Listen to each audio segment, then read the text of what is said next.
Hey, Action Shelf listeners, before we jump into the show itself, we want to tell you about how you can get even more action in your life.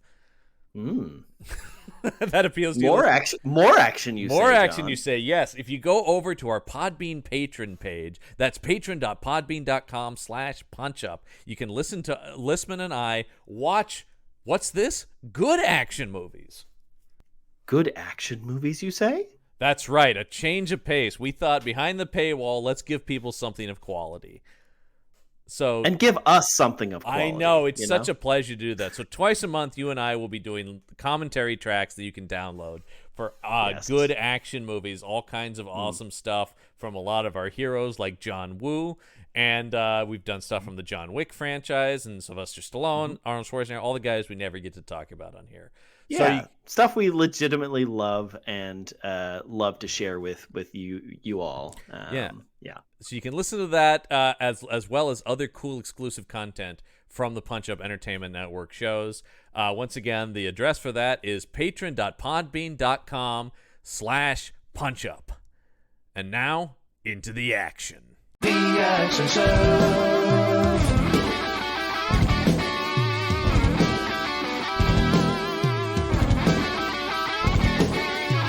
The Action Show.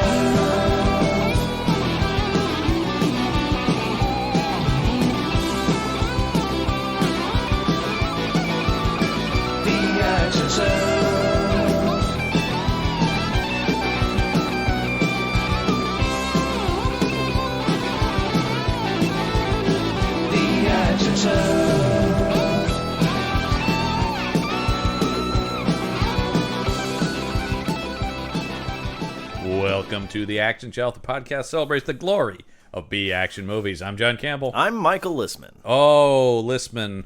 Yes. Yes. Hello. Hello. We come to the end of, boy, what a journey we've been on this last month. Yeah.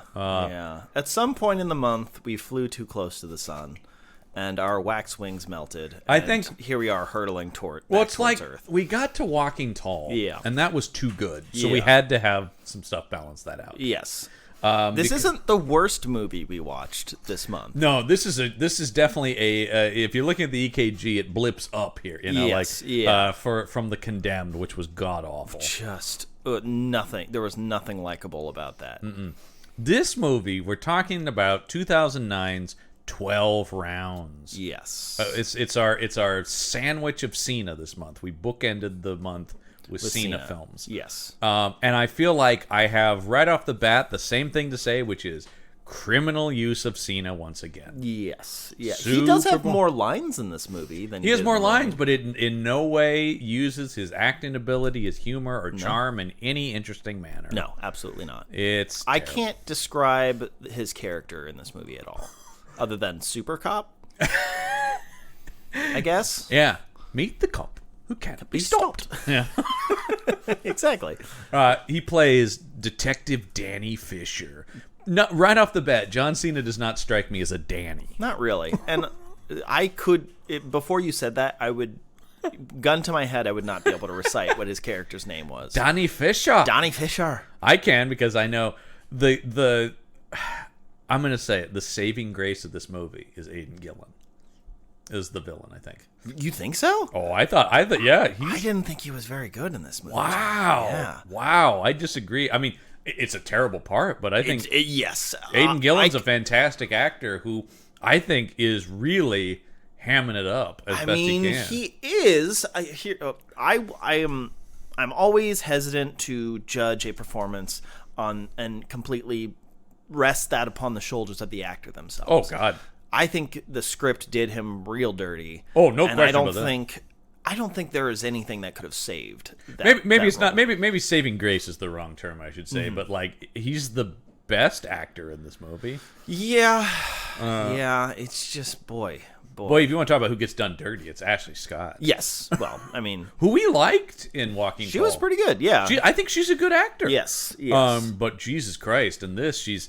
I mean, if you thought she didn't do enough in that movie, she does nothing in this movie. She is basically a prop in this movie. Yes. And that's pretty much how the WWE view women, I think. Yeah, I will say The one thing is they never ever parade around in lingerie. Yeah, That's the best thing I can say about that's the low bar that has been established. Yeah. Yeah. All right. Well, the Aiden Gillen, I found him. Now, I'm a huge fan of this guy. I Sure. love Aiden Gillen. I think he's a great actor. What other stuff has he been in, John? Oh, he was on a little show called The Wire. It's a pretty good show. Pretty good. And then he Yeah. went from that to Game of Thrones. I don't think I've heard of that one though. No, it's good. Yeah, he's in Dark Knight Rises. I've never seen the Maze Runner franchise, but he's in those. Okay. Yeah. I mean, big time where he's on Mayor of Kingstown, the Jeremy Renner show. Okay. Really good Irish actor. I also will say I like that they let him be Irish. Yes. They let him Yes. use his real accent, which is Yes. kind of nice. Although, I mean, once again, he's the he's the bad guy in Shanghai Nights. I don't remember that at all. I don't really remember the film very well. I just remembered it because of this here. But yes, I immediately have loved this guy since The Wire because I'm a huge fan of that show. Now I feel like I need to watch something that he's good in just to like offset that because I had such a bad taste in my mouth. Oh, and he was just in a movie I highly recommend called Those Who Wish Me Dead. It's a really good action movie, and he's the bad guy in that. He was on Peaky Blinders. Well, maybe I'll watch that movie. So something equivalent. So you should. Those Who Wish Me Dead, I recommend. Yeah, maybe I'll watch that one to really get a good sense of Angelina Jolie and John Bernthal, who stars that, and he's the bad guy in it. Okay, gotcha. He and Nicholas Hoult are the bad guys in it. Oh, cool. Really good. Yeah. Anyway, Aiden Gillen, great actor. So maybe I'm bringing some of my just already fandom for this guy too. Yes. And also, but I will say it is like, man, he is. Because here's my full reaction to this. Okay. This movie isn't horrible, but what it is a assemblage of pieces of other better movies. Yes. Because the whole time I was watching, I'm going, it is just exactly the plot of Die Hard with a Vengeance. Yes. It is almost the exact same plot as that movie. Yes. Off the bat, but it's also got a whole lot of speed in it. Yeah, there's a whole section that I wrote down that says, what was it? AKA Speed the Movie. That's round 7. Yeah, it's Speed. Yeah. And it's from one of the producers of Speed. That makes a lot of poster sense. class, and the director of Die Hard 2. I've completely forgot about that fact. Yeah. This comes from Rennie Harlin, once great action filmmaker. I want to talk about Rennie Harlin for a second because I was a huge Rennie Harlin fan in his early days when he made the aforementioned Die Hard 2, which I liked quite a bit. He also made a movie I fucking love, Cliffhanger, with Stallone. Right. Another one of my favorite action movies, The Long Kiss Goodnight. Oh, yeah. Great movie. Yeah. But then trouble starts around the time he makes Deep Blue Sea. Ooh, that movie. Yep. That's the one with the intelligent sharks, right? Yes, that is. Boy. Yeah. They're trying to cure Alzheimer's by putting human brain cells in sharks. Yeah, that tracks. That makes a lot of sense. Then he makes, do you remember Driven? Vaguely. Also with Stallone. That's a race car movie and one of Stallone's worst And that's the sequel to Drive, right? Yeah, exactly. But Driven we might do that on this show because that is Sylvester Stallone and Burt Reynolds. Ooh. In a race car movie. Ooh. Yeah. Vroom, vroom, vroom. Oh, yeah. And then kind of descends into this. He does the Exorcist prequel. Okay. Exorcist: The Beginning. Great title. Famously terrible. And then this, and then he pretty much goes into director's jail for a while after this, and it's a lot of. I think that's fair. He directs a lot of Burn Notice, which is good, but it's like back to TV. I love Burn Notice, but like it goes back to TV, and then he comes back with The Legend of Hercules. What is that? It's a movie. It's a very cheap. Oh shit, we may have to do this, Lisman. Scott Adkins plays the bad guy. Oh yeah. Yeah. Scott, hell yeah. Scott Adkins in a Hercules movie. Absolutely. Gotta watch that. Yes. But that was a very cheap and forgotten movie. Then he did Skip Trace, which is a Jackie Chan, Johnny Knoxville buddy comedy. Okay. Well, we Johnny Knoxville has proven that he could be a great I don't think that was sidekick. well received. I don't think it's either one of their faults. Yeah. And then he just did a movie with our beloved Pierce Brosnan called The Misfits. That's like a heist movie, but I also heard was terrible. Okay. Well, that's Pierce Brosnan and Nick Cannon. Okay. Yeah, that should tell you a lot. All right. So, Okay, yeah. yeah, he's anyway. but he's How does Nick Cannon have time to be in a film? because he's too busy having kids. Yeah, exactly. He just finished a film coming out later this year with Aaron Eckhart. Action shall fave. Aaron Eckhart. Yeah. And that's in between siring child number 25 and 26. Oh no, I'm sorry. That was Rennie Harlan, not Nick Cannon. Oh, okay. Rennie Harlan's new film he directed is Okay, gotcha. Yes. Let's be clear here. Rennie Harlan is not fathering a bunch of children. No, As far as we know. No, he was briefly married to Gina Davis though. Oh, well then. When they made Long Kiss Goodnight. Yeah, I mean she's a great actor. Yeah. I mean, I would say bad move to not still be married to her, but that's Might not have been his choice. yeah.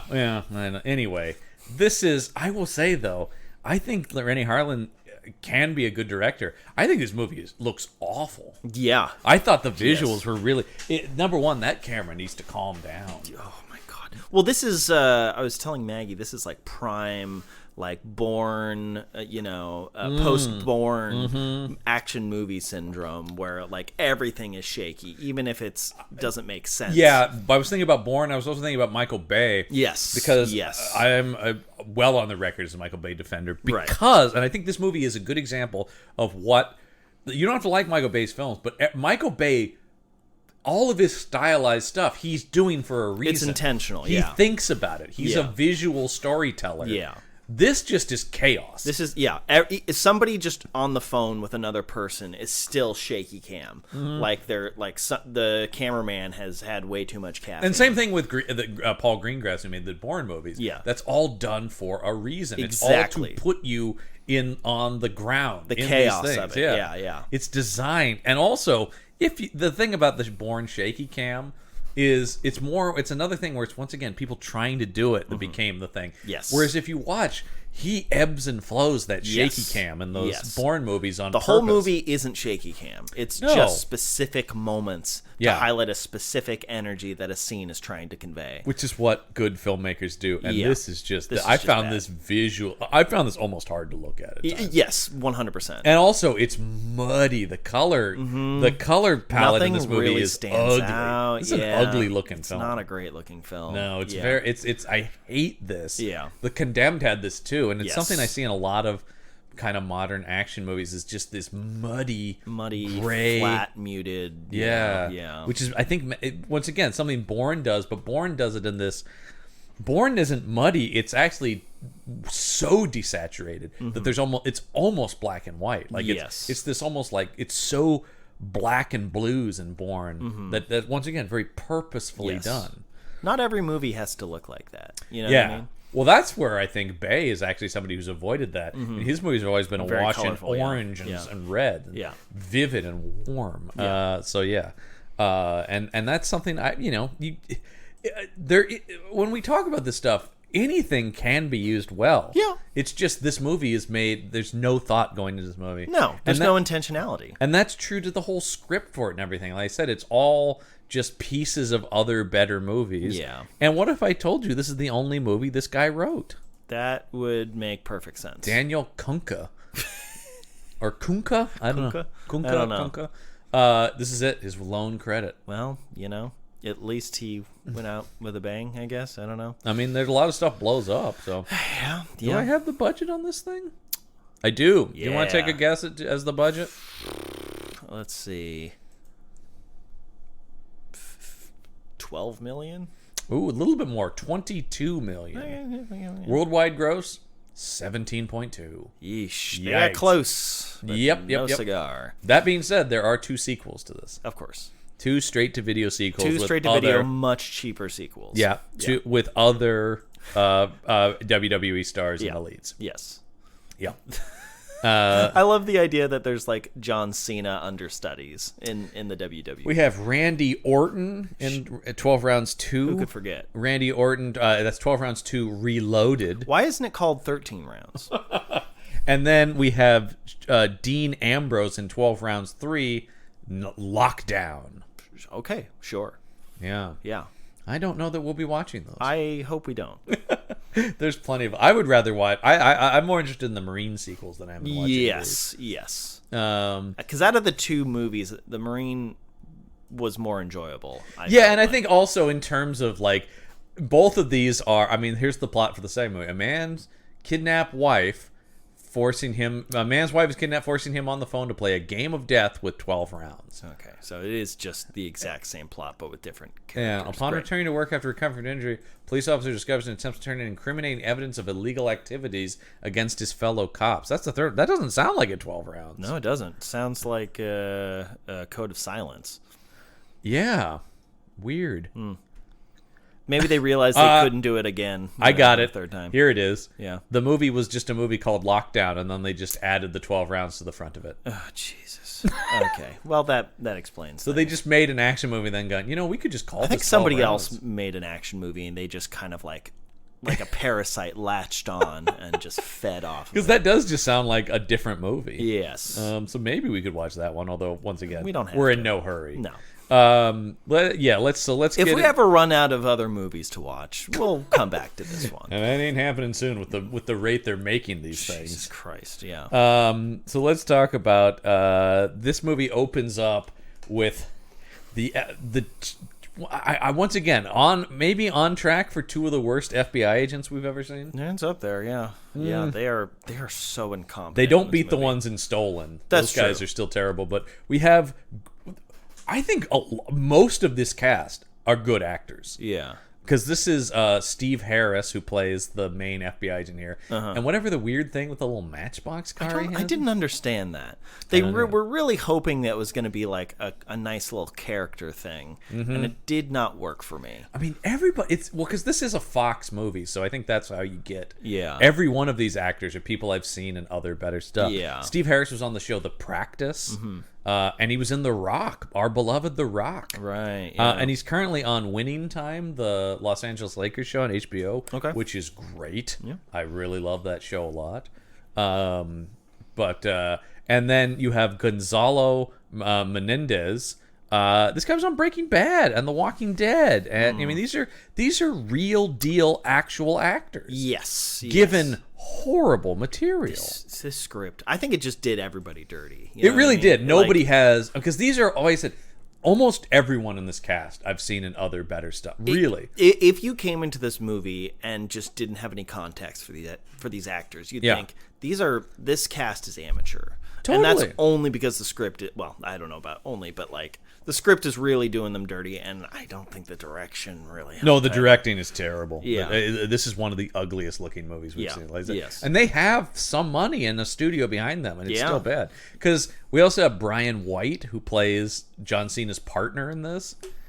Let me try and remember what this person looks like. Oh, yes, Brian White. Okay, yes. Yeah. And he's a guy who I immediately go, oh, he was great on The Shield. Yeah. And he was on Ray Donovan. You know what? I would say in this movie, he has an amount of charisma that was recognizable. Yeah, the dialogue is still terrible, yes. but he is a good actor. Previously mentioned, he was on Burn Notice. Once again, real actor. He's in Brick, the Rian Johnson movie. Oh, cool. Great. Good, wow. solid actor. Everybody is a good actor in this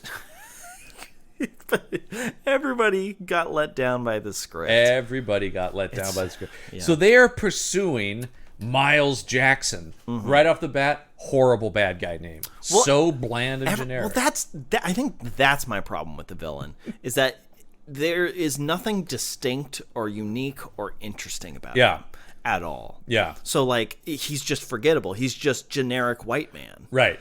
And his name is Miles Jackson. He's Miles Jackson, and the costuming and the hair and the makeup, he just kind of looks like a dude. He doesn't look like a supervillain. Well, I don't understand either the thing about, so he's this Irish guy too. Yes. Why is his name like Daniel Flaherty or I don't know. something like, he's played by Aidan Gillen. Yeah. That's pretty Irish. It's pretty Irish, yeah. And what is this character's job? What does he do? He's a thief? He's a general international criminal. Is he like a Hans Gruber type? Well, we'll talk about it. This movie has a die-hard twist in it that I also was like, oh god. Yeah, what did they, because they do this whole thing about he's one of the most wanted men in the world, and he's, for some reason. And they've got, they do something about like, he's committed everything. They talk about he beheaded his own brother for screwing up a deal. So he's one of these guys. This is very 90s action movie that I do generally like. Men who are just international. We talked about like Nicolas Cage in Face Off. Castor Troy is just international criminal. Yes. Which I do like. And Hans Gruber, like just general bad guys. Yeah, They are professional villains. Exactly. Which I do like because that takes it out of the realm of reality. Yes. Which I don't, because we don't want to get into, jihadist terrorists and stuff like that. Yeah. Or here, even this Irish guy, we're outside of the IRA. The IRA, and stuff. yeah. I was shocked they didn't do any reference to that, honestly. Yeah, no, it's because once again, it further adds how bland this guy is. Yeah, Well, he has nothing. He has no beliefs or plan. He's just bad. He's just generally bad, yeah. Yeah, so we have that. So they're in this mobile command unit running totally futuristic facial recognition software. And these sequences, how many times have we seen movies open with this shit? Yeah. Like, it's so often. And this keeps going. And it will cut to a scene with John Cena, and then it will go back to this bullshit. And I'm like, I don't care what's happening. I don't know who this person is. I have no investment in whether or not they capture this guy. No. Maybe, like, show something that will You know what would make have me been give a interesting fuck. is if we opened on him actually doing something criminal, but instead That could be interesting. He's kind of just walking around. Yeah. So then we cut to Patrol Officer John Cena, and here he is in his idyllic home with his smoking hot wife, Sure, and his cute pug, who might be my favorite actor in the movie. Yeah. Does a the- great job. The dog is great. Yeah. As we say over on Meet the Monsters, whenever there's a dog in a movie, he's a good boy. He is a good boy. He's very good boy. And it's all just like, my life is so wonderful. But there is some trouble in paradise, John. There's some friction there. Oh between no. him and That's after this. Oh, okay, gotcha. Here, everything is great. Okay, gotcha. That's when we cut to a year later. Oh, I forgot there was a time jump. Yeah. Jesus. Well, because Christ. he's only a patrol officer at this Right, point. Yeah. yes. So he's leaving to work. He's feeding the dog spaghetti noodles. Go. Oh, little guy with a little And- squish face. And we meet his partner is introduced trying to solve a Rubik's Cube and then going, nope, I am not smarter than a fifth grader. Very prescient joke of the time. Yeah, it reminds me of my favorite show, John. With Jeff Foxworthy Yeah. hosting Are You Smarter Than a Fifth Grader? Yeah. I watched some of that. I am a game show super fan, but yes. I don't. That one I've only watched some. Yeah, that's not really. That one doesn't really hook you. No. I still primarily love the classics. Sure. Your Jeopardy, your Wheel of Fortune, your Family Feuds. Yeah. Like that's the stuff I go good for. stuff, yeah. Match Game, my all-time I favorite. I still love watching Jeopardy. Honestly, it's Jeopardy is the finest. I mean, Yeah. it is the purest form of trivia game. Yes. There's no bells and whistles. There's no frills. It's I never just- liked Who Wants to Be a Millionaire, where they tried to overdo it and make Yes. it too dramatic. Yeah, It is exactly. purely just, do you know these answers? yes. I've always loved that for just, So when they find him, there aren't many one-liners, but I wrote down a few. The first is Steve Harris as this FBI agent when they're like, we've identified him. He goes, now we dance. He's really trying to savor this line. He is, I mean, once again, they're good actors, and they're trying. You can feel every one of these people trying to imbue anything. You feel the instincts, Yeah. So they're watching him do this deal with this guy Samuel, Right. who this guy was just on She-Hulk, and he was fucking great. So once again, good, and he was on Dexter, and once again, The Walking Dead. He's going to be on Fargo in the new season. Oh, great. He's he's on Criminal Minds. Good, solid actor. Totally nothing part here. Nothing. I don't even remember what he looks like. But the guy goes, "Hey, you're being followed by the FBI," and then pretends to shoot Aidan Gillen. That's right. Okay, yes. And this is all a big play where he says he's going to trade Aidan Gillen to the FBI for his brother who's in custody. Apparently, yes. But it's all a setup because Gillen's in on it. Yes. What a twist. What a twist. But What then a Shyamalan-esque twist. Gillen will betray him and gut him with a knife. He will. That's true. Which I get. And then steals somehow there's a bunch of diamonds involved. You do forget about the diamonds, and so does the screenwriter. Because he steals these diamonds, Uh-huh. and then he meets up with his sexy girlfriend. Yes. Oh, this was the scene where they made out for way too long. Yeah. I wrote a note here, and there's 8 separate shots of them making out. Well, I'm if you're going to be in the movie, Aidan Gillen might as well try to enjoy something. yes, yeah, but I don't think making out with a co-star is ever fun. No, it's really not. It's always that, like, outside of the film business thing. It seems like, well, if you make out with a hot lady in a movie, that must be cool. It's like, no, it's business. it's always awkward. Yes, of course. Yeah, it's never. This actress, though, once again, Taylor Cole, lots of stuff. Yeah. She was on Heroes at this time. When, Was this season 2 Heroes? Or was she in the first season? she was in season 2 Heroes. Okay, yeah, that's what I thought. Yeah, I don't know why I remembered her being in season 2 of But Heroes. like, she's done some voice acting on Family Guy. Oh, cool. She did a whole run on 2.5 Men. I mean, say what you will. CSI Miami, though, she's in a bunch of episodes of. She was on Supernatural. Yeah, consistent, work. Does a lot she's of like working the actor. Hallmark Christmas movies, which that's It's a great cash cow. We've talked about if you can get it, and she's like one of their regulars. She does like one a year. That's good, consistent work. Yeah, man. yeah. I always feel I Chase that paper, son. I bag on those movies, but like in terms of like they employed lots of people. They do. Yeah. Yeah, that's big business. Yeah. That's a good gig. You got to get on those, man. Oh, I should. Honestly, yeah, I should. Yeah, come on. They need like a wisecracking best friend. I in think this. I could do that. Yeah. Yeah. We'll start crafting an audition tape. There you go. Yeah. I actually legitimately have always wanted to write one of those, only because I think you could do better in the writing. And I'm not talking about like deconstructing it. I'm just talking about making it I'll follow the formula, but like but I make think the characters a I think little bit more the interesting. characters be a little more interesting. I think the jokes could be a little funnier. Once again, I'm not trying to corrupt the network. I'll Right. still do the thing. I just want to prove that you could put a little more effort into Yeah, it. but we could put a little nudity in it. Well, obviously, that yeah. goes without I'm saying. gonna show everything, John, in this movie. Show my ass. So he's hanging out with her, and then they take off, and this is when they put out the bulletin, and this gets John Cena and his partner into John Cena. This whole epilogue or this whole prologue, Yes, is so long. it's so long. Yeah, It's so great. long. Now, How long is this movie? This movie seemed like it was longer than hour 48, so a little longer than little our bit average longer. movie. Yeah, It doesn't.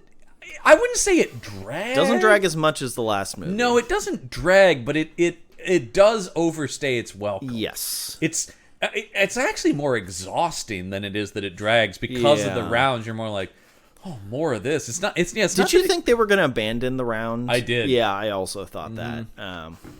they do kind of get into like, well, okay, I guess that was round 10 then. Yeah, that's. Now I will say, John Cena trained with the New Orleans Police Department and did all of his own stunt driving. Yeah, I mean, again, John Cena's a hard Yeah. worker. He's a good performer. He deserves better than this, and and he got what he And here deserves now. he did. I do have a thing here from him Yeah. where he talked about this. Okay. He said of his early WWE Studios produced films, both this and The Marine, that he was, quote, kind of told to do them and begrudgingly did them. That makes sense. But he chooses to look back at them as a learning experience that taught him how to be in movies. Yeah.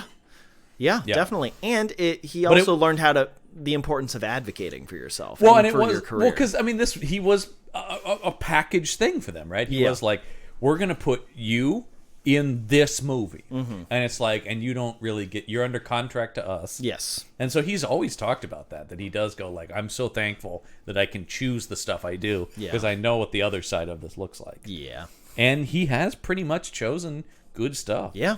Yeah. I was telling you before we started recording, I've been watching through Peacemaker this month. Peacemakers.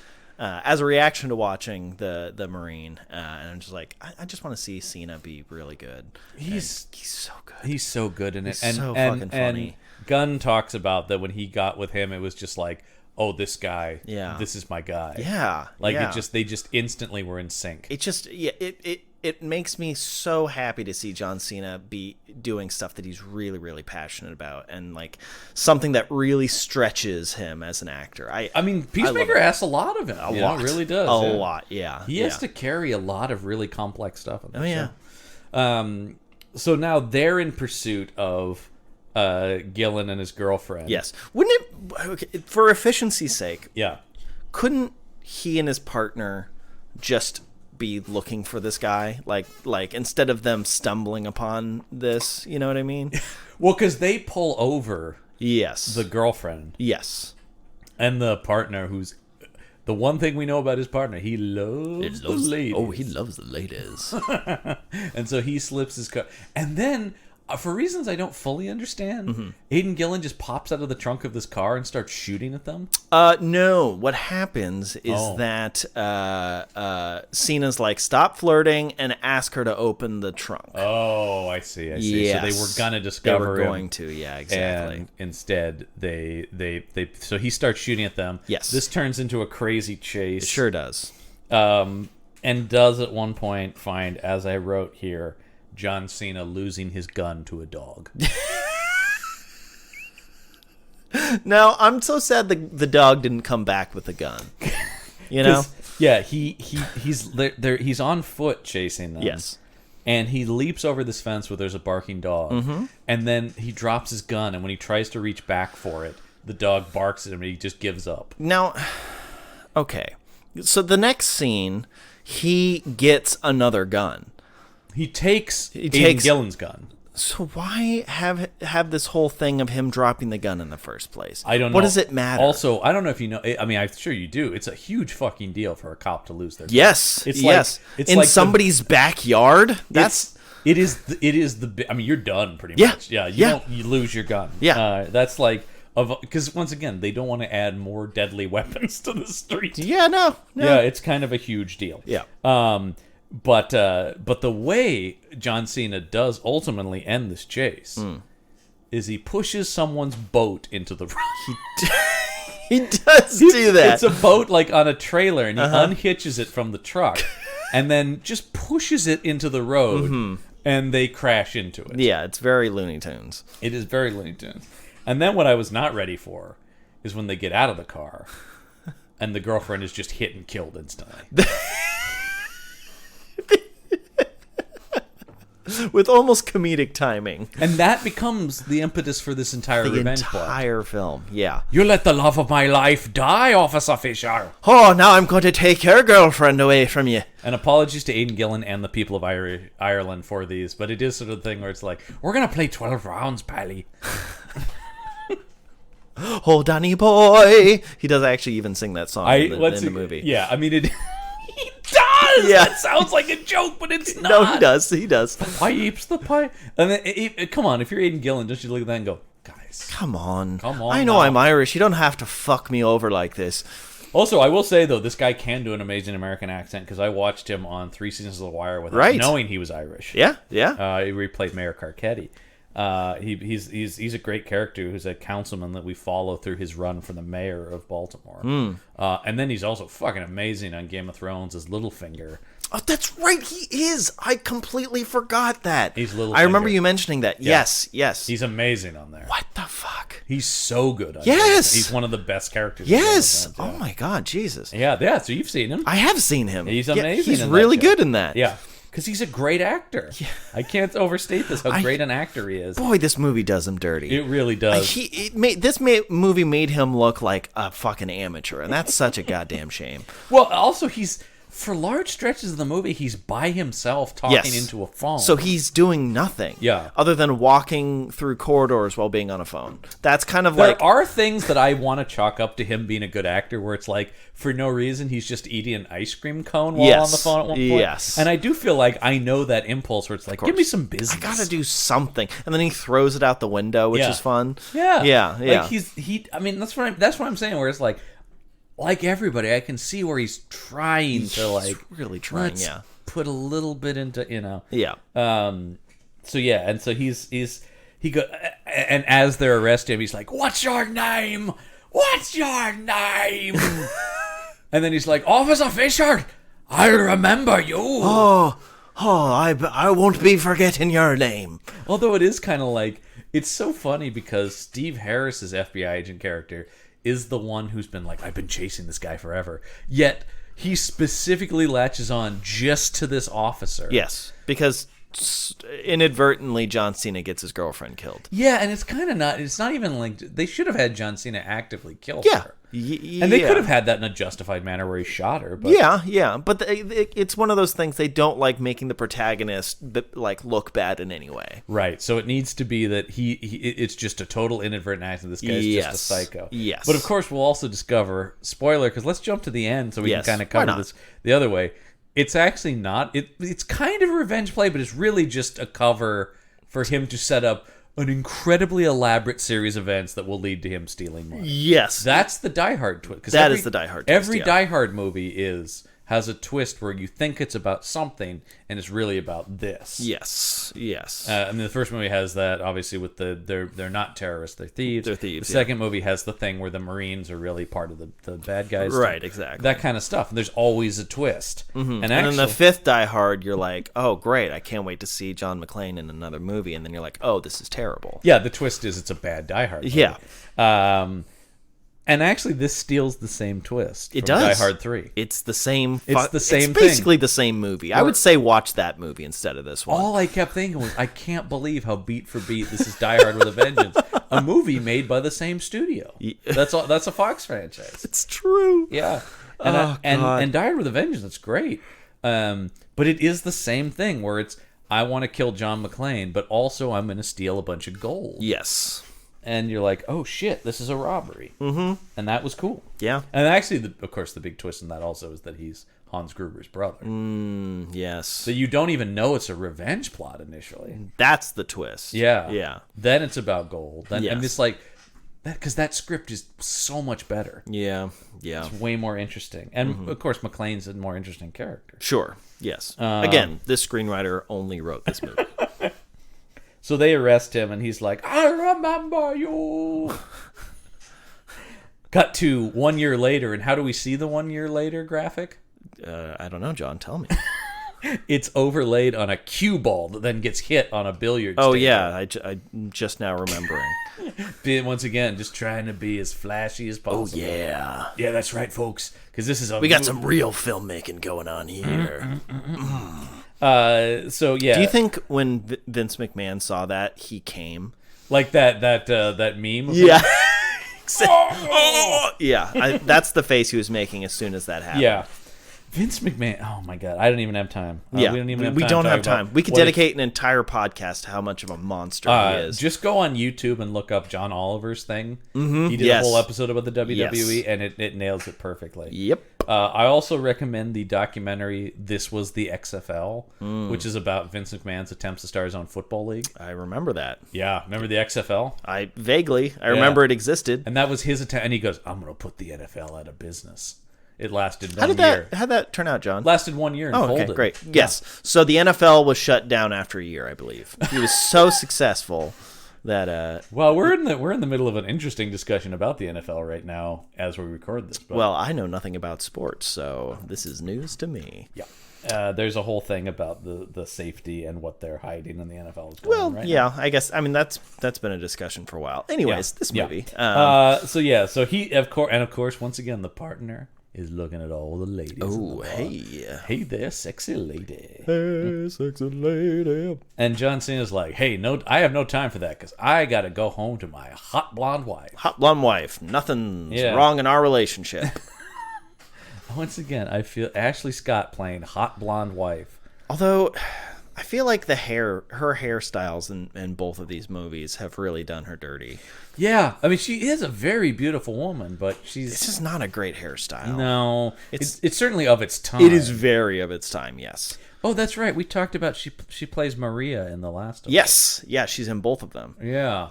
Which I think is so cool. I honestly, I think that's awesome that she went from being in these terrible movies to being in like a truly great truly great performance. She's continued to act all the time. Yeah, you know, she's in a lot of stuff. Yeah, she was on The Flash. She was in the Jumanji, the most recent Jumanji movie. She still was working. She's good. It's just I mean, you would never know one way or another. Anyone could. I mean, like everybody in this movie, she's done dirty by the script. So she is. I mean, she's done to the point where she's just not in the movie. Basically, doesn't exist. Yeah. Yeah. But yeah, he's coming home. She's upset because I kind of wanted to just see the movie where John Cena's a dumb husband who tried to fix the plumbing. I kind of do too. I was gonna get to it. Yeah. Like what, John? If you and I were to make a movie, it would be about John Cena trying to be a stay-at-home husband. Yeah. And him struggling at this. And I think it'd be actually pretty good. I think it'd be pretty. I think like Cena would knock that out. Of the I park. think it would be pretty good. Yeah. It would we'd be trying to do like Mr. Mom with John Cena. Exactly. That sounds great. Anyone want to buy that right now while we're pitching it? Yeah. That is actually, yeah. I always like, with these movies, it's always like, what would we do? The not action movie. You and I are always like, where do our strengths lie? What's he doing when he's not being a policeman? Yeah.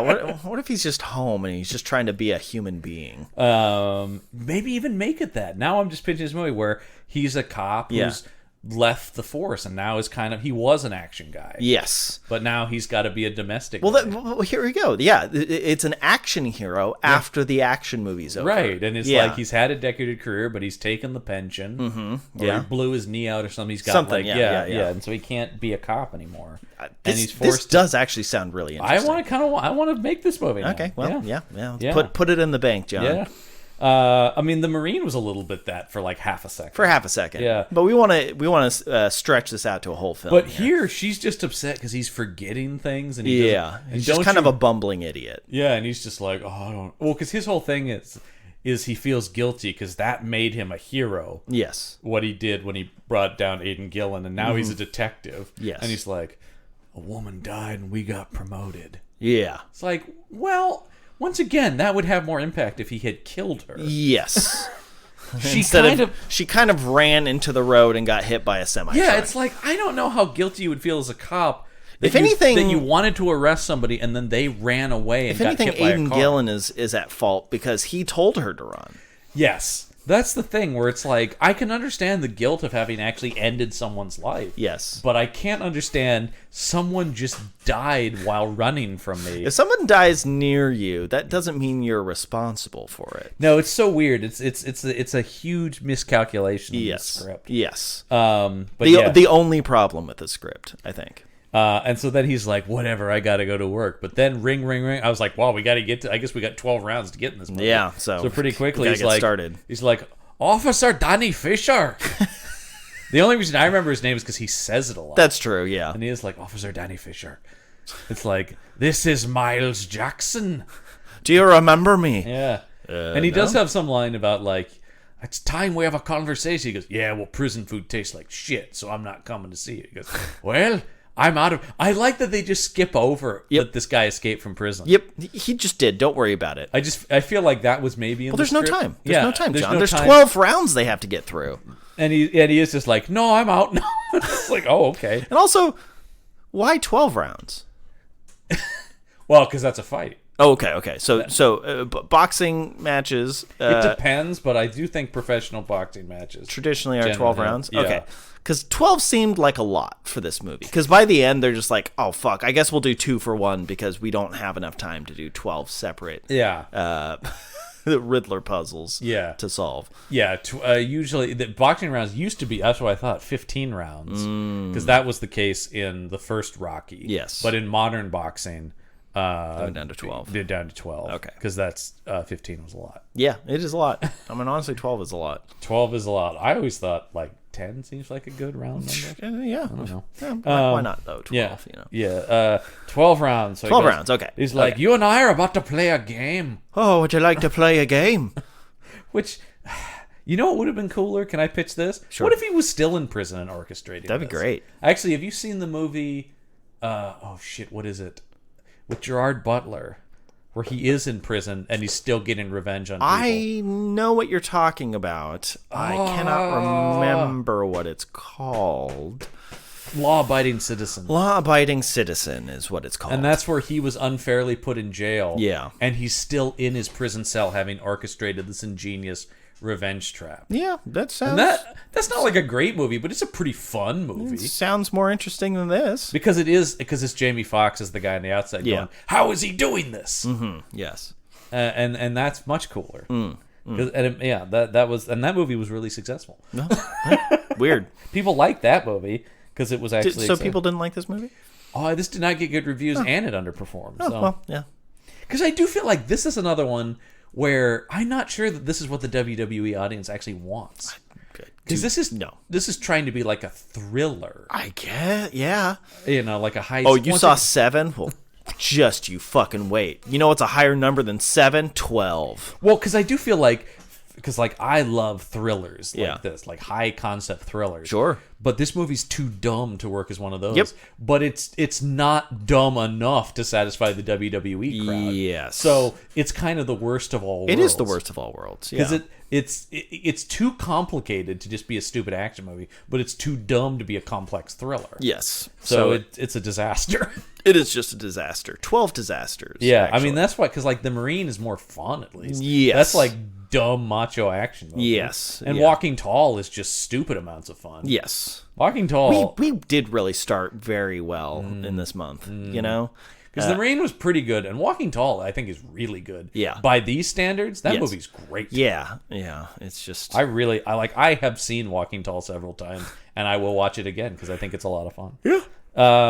So he goes his wife leaves for work because she has to not. I do love the movie making a point of showing the dog run out after him. Yeah, so because I was like, well, thank God the dog's going to be fine. Well, because he goes outside and his truck explodes, which I thought was like, oh wow. But then even funnier is then he turns around and his house explodes. And then the man, the plumber man who came That's in. right, the guy who was his friend who was the plumber. Yes. Blows up inside and he's like, oh, terrible loss. Oh, and so begins round 1. Yeah.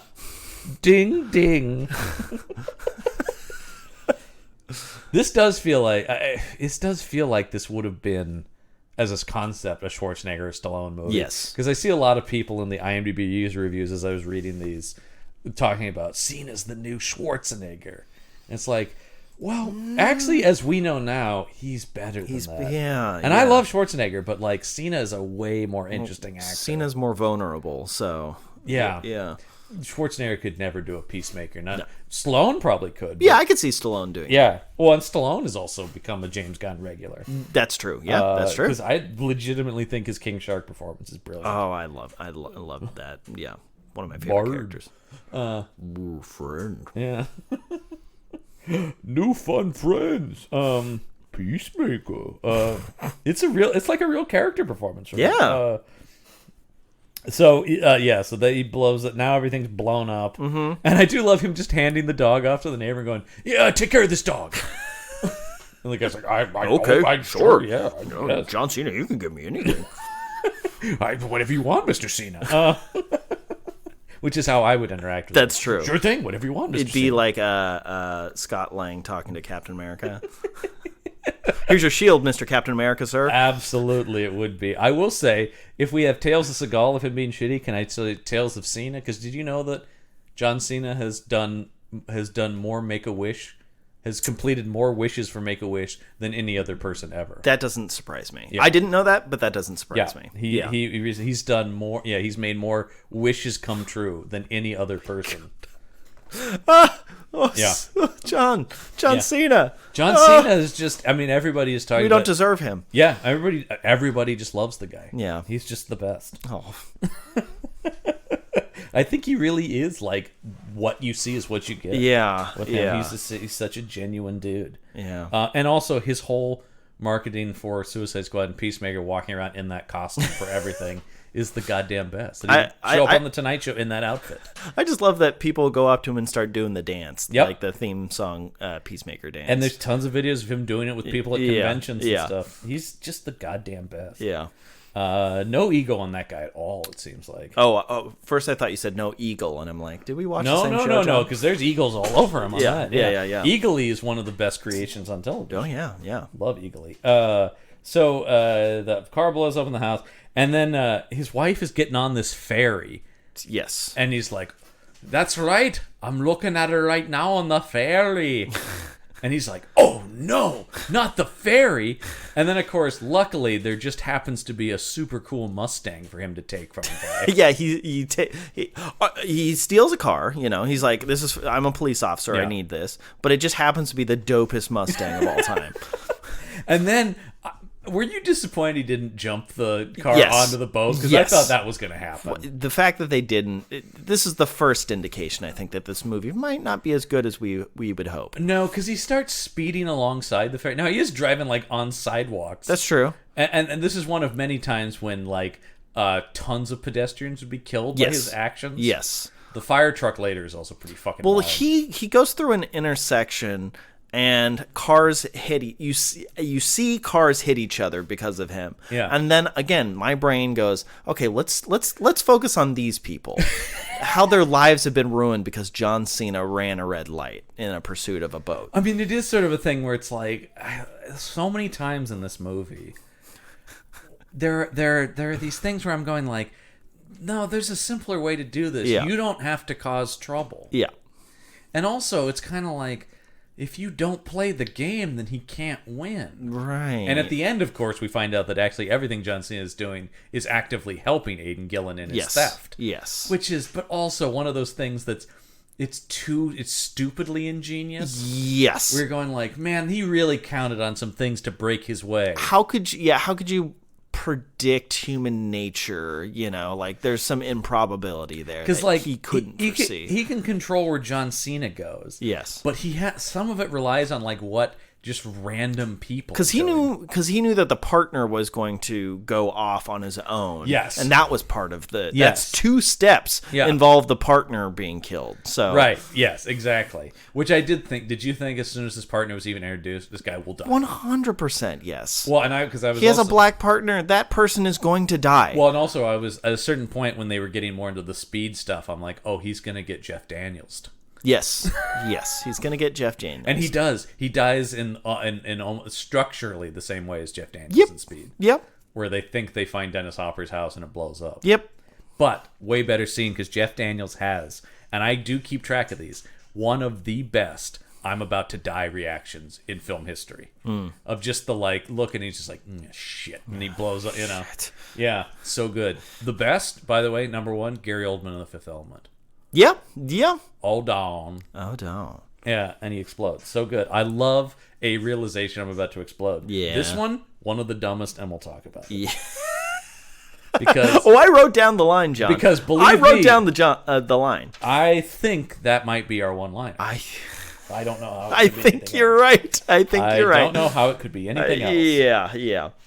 So he's tracking the ferry, and then it doesn't matter because he ends up finding out she's not on the ferry. Yes. She's already been taken. She has Making already this been entire- taken, John?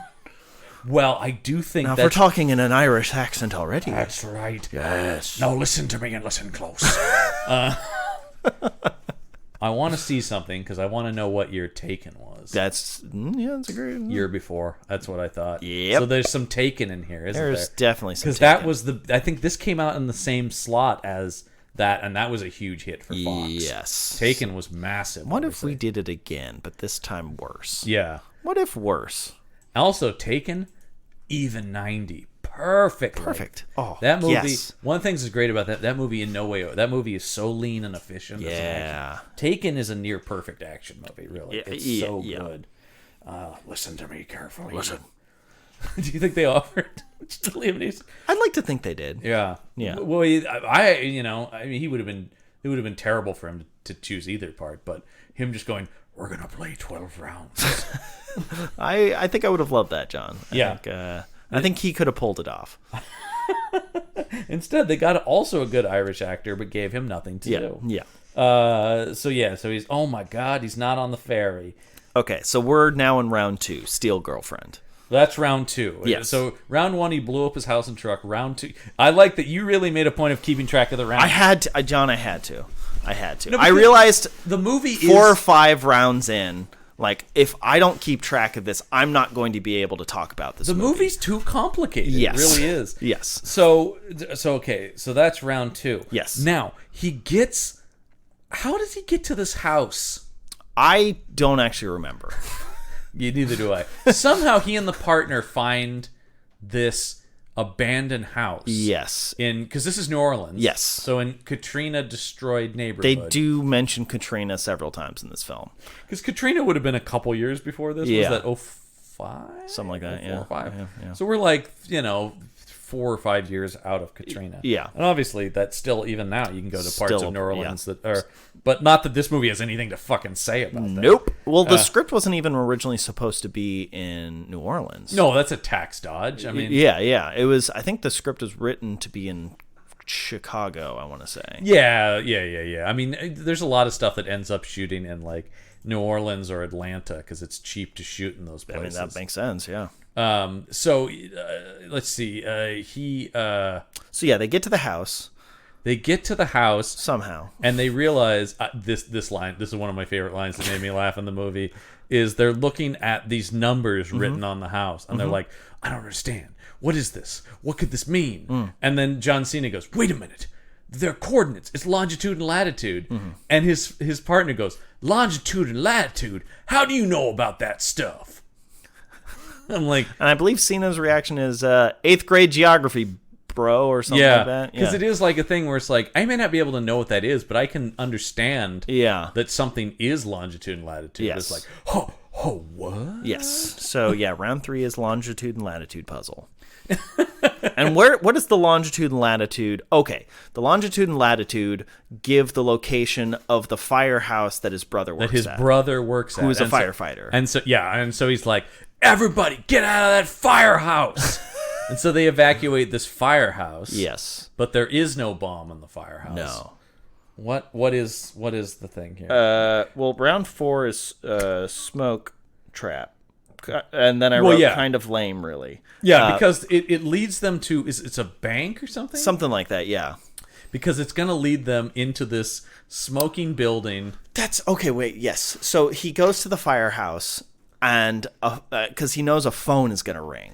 Oh, and it's not actually in the firehouse. It's in the phone store next to the firehouse. Yes. Which is stupid. Really stupid, yes. The fact that he can hear it from out on the street when there's sirens on, like, blaring. Everybody, calm down! Shut the fuck up! That's what it is. And he goes in and he grabs a Motorola Sidekick. Boy, the phones in this movie. Oh, man, because there's a lot of phone acting in this movie. A lot of phone acting. And this is 2009 phones.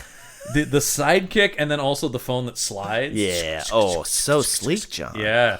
I had one of those. I didn't have a Sidekick, but I did have the one that slid out. Oh, yeah, me too. The keypad was there, Yeah, we were so cool, John. Oh, God, 2009, so cool. We thought we were so fucking cool in 2009. Cool, man, with our slide phones. I do remember I didn't go to this one because I had already been like, no, the Marine was terrible. I'm not falling for it again, WWE. Because on paper, this is totally my kind of movie. Of course, yeah. But I'm like, I know what this. I know where this is going. This is the same year that Avatar came out, right? yeah.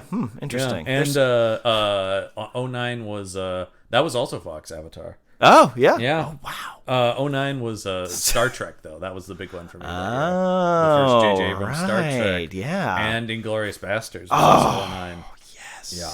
So yeah. We're gonna play 12 rounds. 12 rounds. Now Pacino. That would be something. Hoo-wah! You're gonna play 12 rounds because you killed my girlfriend. You son of a bitch. Yeah. Ding ding. It's a knockout.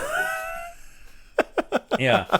He's pretty unhinged, but I do think Gillen maybe could have cranked it up. Exactly. I just wanted him to be like absolutely insane. I don't know how he's being directed though. Probably not at all. Because this movie could have been more fun, but it just isn't fun. It's once again, it's trying too hard to be like legitimate. Yes, which is always a problem in these movies. So, all right, so round 4 takes them to the bank where there's smoke pouring out, and so they think there's a fire. They go up there. And the other number on the house, right, or whatever, or something. He's got a note or something. I can't. That leads to they pry open these safe deposit boxes. Yes. That have countdowns on them. Yes. And Aidan Gillen's like, oh, you better get him out of the city. And he goes, get in that fire truck, Pally. I recommend the fire truck if you want to escape. And he does have something. He goes, turn on the siren, put on the hat, get him out of here. He doesn't fucking put on the hat, and let me tell you, I thought he was going to get dinged for it. Can I tell you, I actually did think at a certain point, I'm going, he should just be a firefighter. He should. This movie would be better. Just if make him a firefighter. If John Cena was a firefighter, Yeah. it would explain, because he goes, I got to get these out of the building fast, and the stairs take too long. So John Cena ties an extension. Were you also disappointed by this? I thought he was going to dive out of this building. Yes. And instead, he just lowers himself down on the corner. Well, there's some trivia about this scene. This scene almost made John Cena quit the movie. Yeah, because he does have an incredible fear of heights. Which I love. John Cena and I have so much in common. Our very similar physiques, I would say, number one. Similar physiques, Yeah. Similar charisma. Yeah. And we also share this, a fear of heights. I don't love heights myself, so I can hate understand them. that. So yeah. Uh-oh. I better not tell you about this movie I'm working on. Uh-oh. You're playing a high wire steelwork. Oh, No, this sounds right. This sounds good. Yeah. That's a good use of you. I think so. Yeah. Very believable. I forgot. That's right. Cena does do the voice of a villain on the current Ninja Turtles animated cool. series. Yeah. Which that's awesome and nerdy. I'm a massive Ninja Turtles fan. Oh, so, yeah. Turtles rule, man. Turtle power, man. Turtles on a half shell. Yeah. So they, yes, I did see this, that he did not like doing this. But then, of course, there's not enough rope. So, all right, I just got to release it and fall into the scaffolding. You got to. And did you, when he fell into this, I'm like, well, that's the end of the game. Yep, he's that's dead. That's death. That is just death. That is death, or best case scenario, paralysis. Yeah. Right? Like, that's crushed spine. Yeah. Because he goes right. I love this. This is why I wish the movie did more like this. Because this is that action movie logic where you're like, that's wood. That's not a soft surface to land on. Nope. It's like how in a Fast and the Furious movie, anyone can land on the hood of a car and be like, oh, Totally fine. Thank God there was a car here. You're like, no. I think that would still kill you. Ooh, oh, that would have been bad if this car hadn't been here to break my fall. Like, wait, what? And my back. Okay. All right. There is a scene in the one that John Cena's in where he and Vin Diesel are rappelling across buildings in like Denmark. I can't remember where it is exactly. Okay, this tracks. But they go, but it's pretty awesome because he has a grappling gun and is shooting between buildings. Yeah, that is pretty dope. The Fast and the You're Furious correct. movies embrace all the stuff we wish these. Yes. Those are, to me, the ultimate highest form of evolution of action shelf movie. To me, Yeah. is Fast and the Furious. Yeah, that makes sense. That is like tip top, the logic of an action shelf movie with the highest caliber of acting and and the stunt tech work is immaculate. The stunt work is immaculate. The special effects are perfect. The movie's this new one's going to cost like $300 million. Great. And it's just like, and it's pure entertainment. Yep. Obsessed with those movies, of course. But so he steals this fire truck. Then. Yes, He gets up from the rubble of the scaffolding. He's and fine. It's just like, yep. And I can't remember the count, but it's one of those things where the count, he does not have enough time. It's No. like he has like a minute to get these things. Yes, to get it out of the city. Yeah. And he has to guess which one has a bomb in it. Yes. There's a lot of guesswork involved in these games that have been set up. Well, and it's also, this is one of those things where it counts down to 0, but then there's more time. The movie does this a couple times where it's like, oh no, the countdown is just to the arming of the bomb that then has another countdown. Yes. So it's just, no, don't do that. But he please. throws this into the water, Yeah. and he did make the right choice. Yes. Now, what's in the other box? Because there's more clues. There is, well, because I know that the next round five. 6. Round 6? Yeah, the bomb puzzle's round 5. Oh, right. The building itself is round 4? Yes. Lame. Yes, it is lame. Super lame. You're correct, John. I rolled those into one round. You did a better job of tracking the rounds. Well, it was the only thing I was paying attention to. Round 6, man. Round 6 is Hotel California / elevator interlude. So this is where they go into the hotel. So I think it's some sort of clue leading them to this building. Oh, it's a key. That's what it is. It's a hotel Yes. room key. That's Yes. what it is. Yes. And so they go to this hotel. Now the FBI is with him, though. Yes, they have shown up. They're like, hey, I guess we should probably, help. And here. of course he does that thing I hate in action movies where it's like, dude, we're like a race against the clock, but we're gonna waste time for you to punch out an FBI agent and go, why didn't you tell me he escaped from prison? Right, exactly. And it's just like, we don't have time for this. we do not have Like time this for guy is threatening the city, but it's like, yes, please, for the love of God, let's argue with each other. Yeah, exactly. Boy, oh boy. So so now they go, okay, we got to speed to this hotel. And so they go to the hotel. Yes. And how do they end up in the they get into the elevator. He gets into the elevator with a fat security guard. Yes. Because that's key. This guy's huge. Yes, and you best believe they make a joke at the expense of the weight of this man. Yeah. Well, because he's fucking gigantic. Right, exactly. So they're in the elevator. The elevator stops. Yeah. I think part way up. Yeah, and it's like it's not like the guest elevator. It's like the freight elevator. Yes, that's yes, key. It yes. just has the cage. Yes, exactly. That lowers. So then they have a specific amount of time until the elevator drops. For some reason. That's right. It's another one where he has like 60 seconds. And you're like, nope, no way. Yeah, no. So Cena gets on top of the elevator quickly, but then he spends so he has 60 seconds before the elevator drops. Yeah. He spends, I would say, 53 of those seconds trying to get this man out of the elevator. And I'll give him props. He doesn't abandon him immediately. No, what I love about this is the thing I love. He gets him out of the elevator. Yes. And what I love though is he's like, you're too heavy, but then he's like, hold on, and he just like summons the willpower to lift him suddenly. Yes, and the man is not helping him at all. No. He's just like, just lift me, John Cena. Lift me like there's no tomorrow. Lift me like one of your French girls. You know, John actually, Cena. now that I'm saying it out loud, this is what I would tell John Cena before he took me to bed. So. Can we add John Cena to our list of movie our crushes? Or I think so. crushes? I think that's fair. We love Cena. We do love Cena. We love seeing Cena. We love seeing Cena. That's our new podcast we're starting called Seeing Cena. Yeah. So he gets him up onto the elevator, and he's on top of it, and Cena gets over to a ledge, so he's off of the elevator car itself. But this guy's still stuck there when this thing blows. It just drops. And also, are we talking speed once again? We are. Elevator falling. Yeah, that's eerily similar. Here's what I love. Yeah. This guy falls for so long. This guy has so much time to contemplate that he's going to die. High up are they? Like, how tall is this hotel? And the two FBI agents are walking in. I love a good elevator crash where two guys just kind of idly chatting, and then all of a sudden the car crashes and explodes. It does the Die Hard thing where it dings and then it doesn't do that. But I wish it did. Yeah. I wish it did. This Yeah. movie could learn a lot from Die Hard. Or maybe it should. I think it learned quite a bit from at least the third Die Hard, John. I think that's part of the problem. That is part of the problem. Yeah. This did make me go. After watching this, I'm like, fuck, I just need to rewatch Die Hard. Yeah, or Vengeance. Speed or anything. Yeah, any of these, man. We got to do a Speed commentary. That's a big Yeah, thing. I agree. Keep talking about doing, because Speed is another one that I put in the category of like perfect action movie. Yes, And that's the thing I was thinking about this too. When we talk about how complicated this is, I feel like the best, most iconic action movies are usually pretty simple in their premise. Yeah. Like Speed, it's a bomb on a bus. If the bus slows down, it blows up. Basic. Great. Yes. And then it's just about building set pieces around that concept. Yes. Here, yes. you could make the 12 rounds simple, but instead they make them complicated. There's like so many components to them. Yeah. And they're all weirdly like timed. I don't know. It's very strange. For all the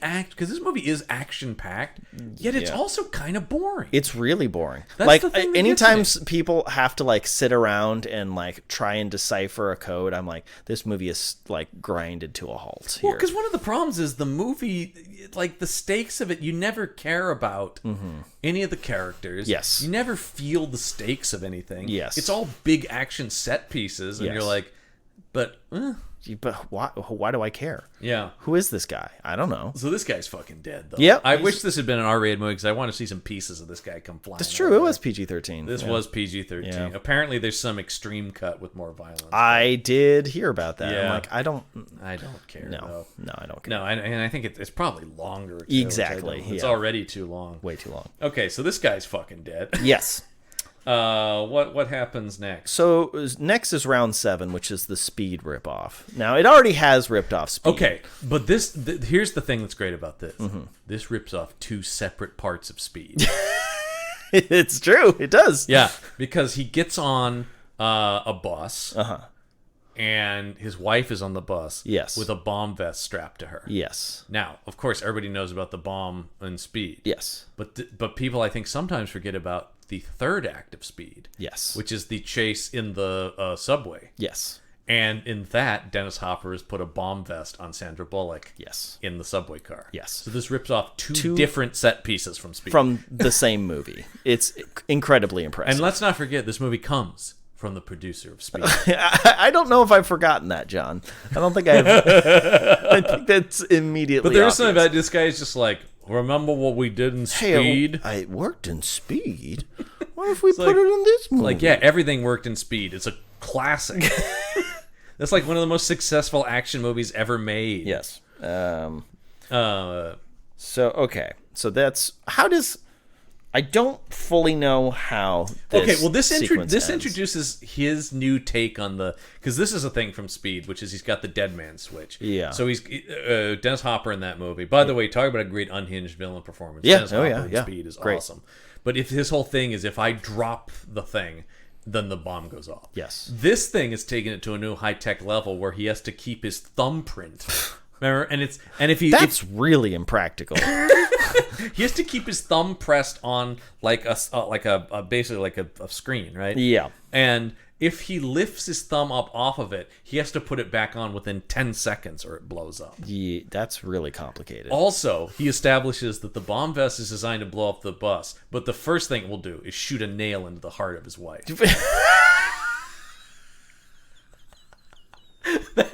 Why? Why? Step one, a nail shoots into her heart, so she's dead before anything else. Then the bus blows up. But then they all blow up anyway. Yeah. So, I just want to be thorough. I'm nothing if not thorough. First thing, though, she's dead no matter what. But it's and just to reiterate, this is round 7 of 12. Yeah. Okay, these are all parts of one round. Yeah, this is all a wild kind of thing. So any one of these rounds could be a completely separate action movie. Is basically what we're getting to here. Absolutely. And so this ends with the FBI shooting out. This is several civilians. The worst fucking call.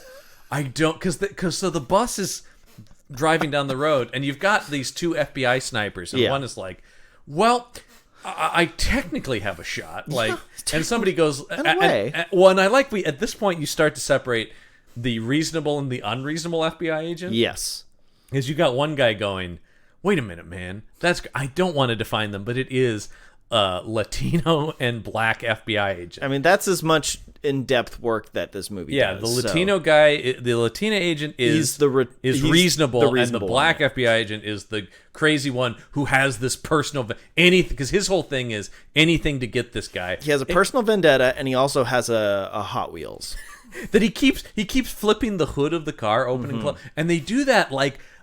It's trying to do like a thing that movies can do well, where it's like trying to build a rhythm with it. Yeah. But I don't. But follow. It's so awkward. It doesn't really. Like if it was like a lighter that he was lighting or something. Yeah. They don't do. Soderbergh does that in Out of Sight with Clooney, and it's good. Or he does do a thing with a lighter. Yeah. But that's a great film made by a great filmmaker. But they don't get, why is he so obsessed with getting Aidan Gillen? That's the thing. He's so ill-defined. Yeah. Because that could have been interesting if you're pairing Aidan Gillen's obsessed with getting John Cena, and this guy's obsessed with getting Aidan Gillen, and it's actually putting Cena in danger. That could be interesting. But it's instead there's no reason or backstory to this at all. Nope. So he gives the order to shoot into a moving bus. With civilians where there's a bomb. Yeah, because and he knows there's a bomb. John Cena actually figures out this is going to happen and saves Aidan Gillen. Yes. And then and he gets shot himself. He actually gets grazed by the bullet in the shoulder. Yes. And then Aidan Gillen gets away. Yes. And then Steve Harris yells at John Cena about this. You saved him, you son of a bitch! And he's just like, if he died, the bomb was going to go off. And there was no retort to that because what is there to argue? Yeah. Like, you shot at a man who had a bomb that would have killed a bunch of civilians. And even still, because the other agent had talked about, even still, forget the bomb. odds are at that angle at the vehicle moving, might not they have were done going to it. kill civilians probably with the bullets. Yeah, exactly. You can't just start. No one would give this order. No. They would never give this order. It Absolutely is so. not. I mean, police snipers oftentimes don't shoot because Yeah. you really need. They're pretty careful about. Now, there's a whole. When people talk about police shootings, it's not often high-powered rifle distance shots. No, it's like it's a sidearm. Right, because the snipers are really trained to not shoot unless they absolutely cannot can Right. make sure nobody's going to get hurt Right. other than the person they're shooting. Yeah. So it is sort of a thing though where it's like that order's insane. So yeah, he that goes crazy. Okay. So and now the other agent is like, I'm with you, John Cena. yeah, but this guy proceeds to do nothing. Yeah. He's like, I'm with you, but I will do nothing constructive for the rest of the film. Cena does call his partner, and I hate that his partner picks up this phone and goes, "Holla at your boy." Yep. That sigh is the perfect action. Holla at your boy. Oh God. So we're now in round 8. Yeah. which Welcome is- to round 8, folks. Yeah, and this is the one where they're given a series of phone numbers, Yes. and they have to call the correct phone number. And Fucking needlessly complicated. but they're like trying to whittle it down but ultimately it comes down to just random happenstance. It does. So I wrote down roll of the dice but make it more boring is really because it's and he fails this round. Now, if you recall, the games in Died with a Vengeance are kind of complicated, but pretty simple, and also there's fewer, and the stakes are always very clear. Yeah. Do this or this bomb goes off. Right, exactly. So He's a mad bomber. There's only one outcome, yes, is a bomb will go off. exactly. So him failing this round means nothing. Right. So then it's just like, well, then what are we doing here? If we have just shown that failing a round does not there's no consequences for it, then what is the point? Yeah. Yeah. And is round 9 the trolley car? Round 9, I wrote streetcar named Disaster. But here, once again, what are we just ripping speed off? again. But It's speed again, except for the streetcar thing is from The Rock. that's right. There's That's right. There's the yeah. whole chase in the streetcar that Yes. derails. Remember? Yes. And that's a better sequence. It is. You're because correct. we did a commentary for that, and that's a great movie. I mean, that everything has- about that movie's better than this movie. Yeah, So yeah. exactly. It is just. This whole movie. I'm just going. Why am I watching this? There are there are like 10 other better movies that do the same things. Yeah, as this exactly. movie. Yeah. It's insane. It is. I just don't like- remember how. Oh, right. They cut the power is how they stop this. Ultimately, that's how they Yeah, stop but it takes them a there's while. A long stretch This is of a time. very long sequence. Yeah, because what has he done? He's damaged the brakes of this thing. I right? guess so. They can't put the brakes on or Yeah, something because yeah. their first move is to ram their car into the front of this thing. I do remember that. Yeah. But that doesn't do anything except push their car forward. yeah, but that allows John Cena to jump onto the streetcar. And I love that the guy's like, I can't activate the brakes. So John Cena's like, well, let me try. maybe my strength will activate the brakes. Yeah, you're just not ripped enough. You're not yoked. But they enough to talk stop about the like it streetcar. doesn't matter because it's still connected to the power line above us, Right. And that will keep it going, Right, exactly. And so John Cena's like, I'm gonna cut the power, and he goes up onto the roof of the streetcar. Mm-hmm. And I do love. How's he gonna cut the power? He's gonna take out a hammer and just start bashing the line. That makes sense. And That then, makes and then he's sense. like, that didn't work. Weirdly enough. Never mind, they didn't do anything. Isn't there a saying about if everything looks like a nail, you know? Or, or if, to a hammer, every problem is a nail. yeah, right? yeah. So I think that's what the scene is a metaphor for. But I love the dramatic dun dun dun dun dun dun. He gets on top of the train And he just hits it a few and then times. he's just like, I didn't do anything. Yeah, well, you win some, you lose some. I lost the last round, so yeah. Yeah, and so then he goes, oh wait, I know what's gonna happen. I'm just gonna drive my car into an electric junction, So he gets off the streetcar. back into the car. Now, if this sounds like the ramblings of a madman, you are correct. Well, because I mean that's the sort of thing where you're going like this. This kind of feels like an action scene, except for like the pacing and structure of it is all wrong. Because they have to fit 12 rounds into this movie. It is. And this is 9 of 12. So he crashes the car into the junction. He does. But then do they're that. like, "Oh no, momentum's a thing." basically. Oh, right, I forgot. They cut the power, but the thing is still barreling forward from the momentum, and it's headed right into this. Oh God, there's some sort of makeshift street fair happening. It's weird that it's happening on the tracks of this streetcar. That seems a little ill-advised. So then they got to clear everybody out of this street fair. So that, and then of course it John, crashes. I'm starting to into- think this movie's not very good. Everybody get out! I was convinced it was very good up until this point. This movie also loves to do the thing where anything that's like they do with the fire truck earlier, like where anything that's speeding, Jenny Harlan loves to cut to like an old person or a kid, Yes. so that you're like, oh no. So there's like a little girl that John Cena pulls out of the way, Right, exactly. and of course nobody's killed, but this thing just smashes through a bunch of stuff. Yeah. It's like, oh no. So yeah, there you go. Meanwhile, Cena's partner thinks he's tracked down where Aidan Gillen is, Yes. but of course he hasn't. It's his partner in crime, I think. Yeah, who is almost not a character until he's really important. Until here. right now, Yeah. yes. And this is where they get a little fat. This is where the movie breaks down, I think. Because they realized, oh shit, we're about to wrap up this movie and we still have 3 rounds left to go. So they kind of do a 2-for-1 here. But this is the one where you're talking about they really have to count on the partner finding this address. Yes. Choosing to go there himself and Yes. not like send a SWAT team or Yes. something like that. Yes. No, instead.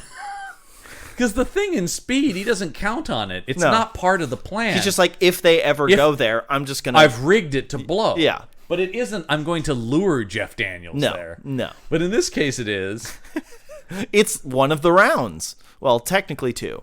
Yeah. Because I believe after his partner dies... Yeah.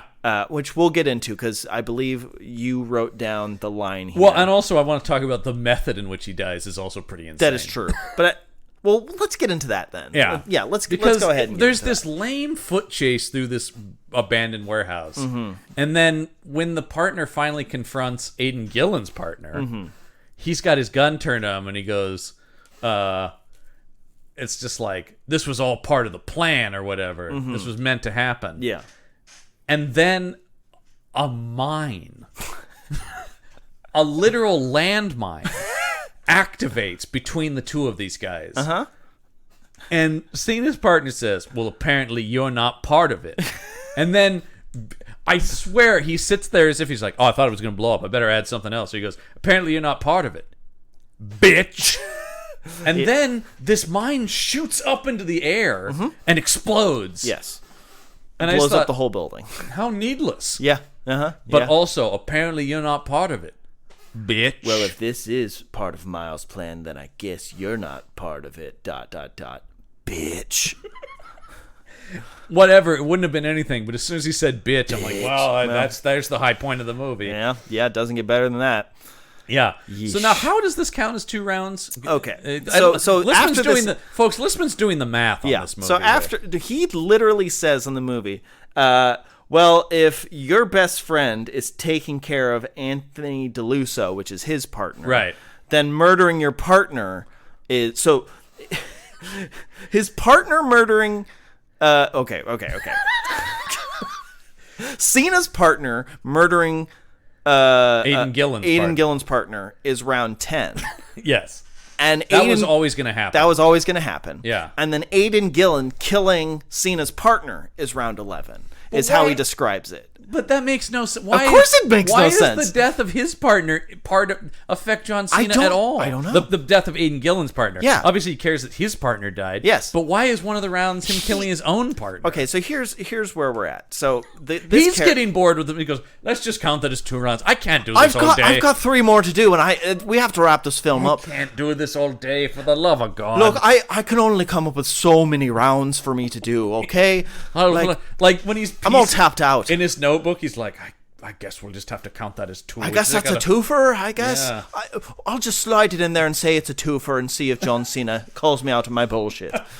Yeah. So he literally says that's round 11 or 10 and 11. So yes. Even though it's really just one round, but whatever. But we've only got one more round to go here, John. We do have one more round. Yes. Ladies and gentlemen, the final round. The final round. Here it is. The final round. Yes. Involves. What does it involve, John? It involves him. Okay. I think key to this is this is where he figures out. Okay, I've just remembered what the final round is. Okay. Yeah. Okay. This is important because John Cena's like, oh my god. My God. Yes. Wait a minute. Hold on. This isn't about me. He's been using me to set up stealing a bunch of money that's sitting in an exchange somewhere, something like that. Isn't that what he said? Or is it get the diamonds back, maybe? Or no, it's money because is money. Remember, he ends up with cash in the water that then ends up in the bag. Right. Yes. Yeah. Okay. And he goes, no, it has nothing because they're just going. But it's just like there's some. I can't remember. There's a tenuous thread. I watched this last night and I can't remember that it was like. They're storing a certain amount of millions of dollars in a certain place. Yes. Now, once again, this is back to Die Hard with a Vengeance, where if you remember, he's robbing Fort Knox. Yes. Specifically. Yes. So because he knew the gold was going to be there, and gold is a cooler thing to steal than cash. Anyway. Yes. And also the plan made more sense. Wait, what about this doesn't make sense, John? So what we found out is each one of the rounds has actually created some scenario. He needed the power to be out, so that we took the junction. When that elevator fell, it was knocking out some kind of gas line or something. We'll say yes. I don't know, but all of it allows him to sneak in and steal money. Yes. And then sneak back out of this place through the sewers. Through the sewers, that's correct. Before forcing John Cena's wife at gunpoint to fly a medical helicopter. So this is okay. I know I said that the movie broke down earlier, but I think this is really where the plot breaks down here. Yeah. Now, is part of the plan knowing that John Cena's girlfriend can fly helicopters? I think it is. I guess are they married at this point? Yes, it is. Okay, his wife. John Cena's wife. I don't know why I can't. Well, because he's getting revenge for his girlfriend. Yes. By killing John Cena's wife. Okay, I mean, I guess that's the plan. But they're on the roof of the hospital that she works at, right? Yes. That's how John Cena was able to figure out where they are. I think. Right. But why? It was never. There was no lines at any point that set up the fact that she can fly a helicopter. John, I don't know if you know this about flying helicopters. Yeah. It's fairly complicated. It's super complicated. Yeah, it's not something I do anybody actually can know do. that. Yeah. Okay, great. Okay. I just wanted to make sure we're on the same page. You know who here. flies helicopters is Bill Burr. Oh, really? Yeah, that's I like didn't one know of that. that's like his hobby. Is he flies helicopters? okay. So he talks about it on his podcast and stuff, and he's always talking about he trained for years to do that. Okay. Well, apparently he wasted his time because anybody can do it. Yeah. Well, I don't know though. Is she supposed to? We don't really know what she does, do we? No. So are we? We know she works at the hospital, and but I that guess flies the helicopter. I guess so, but again, that was not established at any point. No. But of course, this also involves him just shooting a bunch of people in the hospital too. That's true. Yeah, we just we'd thought- love to see a hospital shot up in a movie. Love it. So great. Love it. Yeah. And so they're taking this like, and John Cena then has to make this leap of, oh my god, I know where he's going. Exactly. Yes.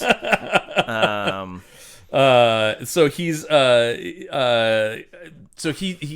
leading her to take this helicopter. Yes. And he's got a dripping bag of wet cash. He does. Yes. Which that's also which is like that is bad. true. Yeah. So he takes her up, and then of course John Cena shows up. Yes. And I was happy because they finally did the thing where I'm like, I hope something happens, and it did. And that is John Cena. Well, first we have to have Black FBI agent get shot because Aidan Gillen's leaning out of the helicopter as it's taking off and shooting down at them. Right. But he's fine. He just got wings, so he's like, you go get him. I know we had our differences, but I believe in you. But now. I'm going, please jump off of this helicopter pad on the helicopter. Yeah, you gotta. And he does. God damn. He does Cena dive right into that helicopter. And he grabs onto the landing Yes. strut, and then it turns into a fist fight in the back of this helicopter. Yes. And I do love his wife is just trying to. Why doesn't she immediately try to land? Great question. Because they're just hovering above the hospital. Yep. She could just bring She it could in. just land. But instead, she's just holding it there, and then she just keeps going, "Go get him, baby." And then it's like, "How's it going back there? You're not saying anything." As these two are slugging it out in the back of the helicopter. Don't make me turn this thing around. Before he does that, she does smack him in the balls with a fire extinguisher. She does do that. Which That's I true. did think, why not go for the head, though, and try to just clock him? That would make more sense. Although he does recover from what would be a very devastating injury pretty quick there. Yeah. But he does say, he says, "You're going to be fun to kill." Yeah, Maggie wrote down that line and then worst line, question mark? Well, I don't know. He does get, because it's a medical helicopter, he gets a scalpel and stabs John Cena in the side with that. Yes, that's true. And then he says, "Knock out, Danny. This time you won't get saved by the bell." And this is where he okay. takes his thumb off of the detonator, Right. Because he goes, and he even says, "Remember that bomb vest from earlier?" Remember from round number 7, I think? He's left that in the helicopter, and now he's like, "So we're all gonna die," sort of thing, right? Yeah. And John Cena's like, "Hold on, do you trust me, honey?" And this thing is counting down and counting down. Yep. As they angle the helicopter towards a rooftop pool and then leap out of the helicopter as it explodes behind them. So they're really high up. Yeah. You would need an incredibly deep pool. Incredibly deep. They And would they know- would just hit the bottom of the pool. They and know die. nothing about this pool. Nope. And he's just like, "I got a crazy It could just be idea." a hot tub. Yeah. For all they fucking But know. he's just like, "I got a crazy idea.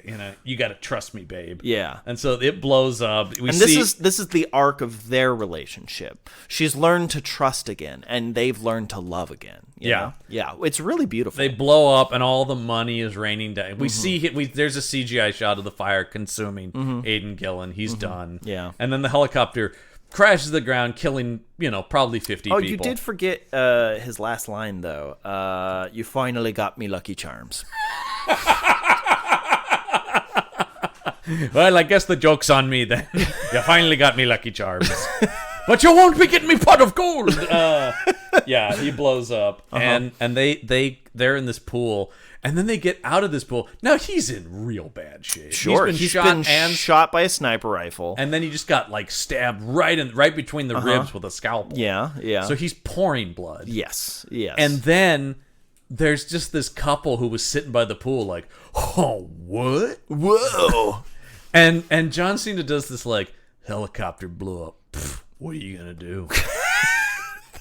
So stupid. Yeah. It's so stupid. And then she goes, "We got to go back home, honey," or whatever. And he goes, "Oh yeah." The last line of the movie is, "Oh, about the house." 12 rounds. So okay, it ends with a little joke, a little button of a joke. Oh, and for whatever reason, when the helicopter blows up and Aidan Gillen's dead now, Steve Harris just throws away that little Matchbox car. He's like, "Well, now that case is over, I don't need that anymore." Interesting. So the car has something. The car to somehow do... represented Miles Jackson. Miles Jackson. Yeah, I wonder if it's that was the car he got away. Hey man, literally anything you'd come up with is valid because they don't say anything in the movie. Yeah. This is a okay. terrible. But yeah, film. there's that button of a joke at the end, and then you're like, so he's making this joke after his partner dies. After his house is blown up with his friend in it, after he's been shot and stabbed, and he's just like, you know what? Let's just end with a good goof. Yeah. Terrible movie. Yep. Boom, ging, doo, and then the most butt rock, Yeah. They can't quite afford Nickelback in this Not movie, this one. No. unfortunately. This isn't. This is not the Condemned. Yeah. Heaven's gates won't open up for me. Where dear? Playing the 12 rounds. Nickelback, it's not too late. You could record a 12-round song. Yeah, exactly. Yeah, We call upon Nickelback to record a 12-round song. Not 11, not 13, but 12 rounds. Remotely like Die Hard 3. from the producers of Speed and Die Hard 2. Yeah. So that's the end of the movie, Yeah, folks. yeah. Yeah. That's a movie. Don't watch this. Don't watch it. Don't watch it. Yeah. Geez, Lisman. What's the best kill in this movie? Who cares? I think it might be that woman getting hit at the beginning. I think so. And the best one-liner we know is, "Apparently you're not part of the plan, bitch." Yeah. Yeah, we're not gonna be talking about it at the end of 2023. Yeah. But that's probably the best there is in this film. Man. So that's 12 rounds. Yeah. And there's 2 sequels to this movie. One of which they just slapped 12 rounds on. Apparently, they did do that. Yeah. Well, we didn't really care for this movie, Listman, but apparently somebody did. Oh wow. So as you know, it's always my job to find the most. They're no longer. I'm going to change this. They're not the strangest, but maybe the most. The worst take. I'm going to start calling this section the worst Before you start, take. John, I'm going to make a prediction about this. Yeah. He's going to say, for all of you who are panning this movie, what were you expecting? Shakespeare? He doesn't quite get there. Okay. But I think, because once again, I'm just assuming, this comes to us from IMDb user Eisen Teastow. Eisen Teastow. Okay. Yeah. Classic. Yeah. Who describes Big this fan. film as the title of the review is The Perfect Action Thriller. I don't think that's true, but okay. This movie getting a 5.6 just proves that IMDb is full of too many internet trolls. Yeah. So in that vein, It's in that yeah, vein. It's in that vein, yeah. Because this movie is in fact the perfect action thriller. It's like halfway between Speed and Saw. Really interesting to draw the Saw comparison. Yeah, which is not an action movie. No, so. and I kind of get what they're saying, like death games and stuff, but that's a totally different thing. Yeah. It's got everything you want out of an action movie. Fights. Gunfights. High-speed chases. Explosions. Everything. He has listed everything. Yeah. And it's got other aspects of a thriller, too. Go on. Like mind games. Suspense. Darkness. Etc. Oh, that's my favorite part. It's also got a supervillain who is like an ultimate evil genius. And it's got a great story with good twists and a great climax. The writing, acting, directing, cinematography, and production are all top-notch. This was an incredibly engaging film that I'm so glad I found, and it shows that John Cena very well may be the new Arnold Schwarzenegger. I give it a 10 and highly recommend it for any action film lovers. 10 out of 10 stars. Okay. That guy's out of his mind. Yeah, I mean, we will agree that Cena is great. He is, but like we talked about, he's not the new Arnold Schwarzenegger. He's just an original John Cena who's great. He is his own. I do kind of get tired of people doing that in general. It's like, he's the new whatever. It's like, well, I mean, there are certainly, you can compare some actors to some stuff, but Yeah, it's like when everybody says that I'm the new Daniel Day-Lewis. Like, I get it. You must get I'm so great. tired of Yeah, hearing I'm that, just man. it's exhausting. Now Bruce, our friend Bruce, didn't get to see this movie. What a shame. But he has seen some of Aidan Gillen's other work. Oh, okay. And I think I read no. I think I read something of this before. But folks, let's check in with our friend Bruce Winning over at Amazon.com for another installment of The Winning Opinion. I think I read Bruce's review of The Wire Season 1. You did I not? You did. So let's go to The Wire Season 2. This is for those who don't, if you're a Wire fan, this is the season set on the docks of Baltimore. Yeah. Specifically. Now, The Wire, of course, as everyone knows, is a gripping, very realistic, grounded view of urban I think crime. that's your perspective on it, John. That's my perspective on it, at least. Nobody else's, is I'm it's sure. a depiction of how society and systemic failures damage a city, basically. Bruce maybe likes different things about it. Okay. His review is titled, I just watched the first 2 seasons and will watch the others. I'm about to add season 3 to my watch list. I like the shooting and stabbing. just enough to keep my interest. This is a crime drama with quite a bit of investigation. 5 out of 5 stars. I like the shooting and the stabbing.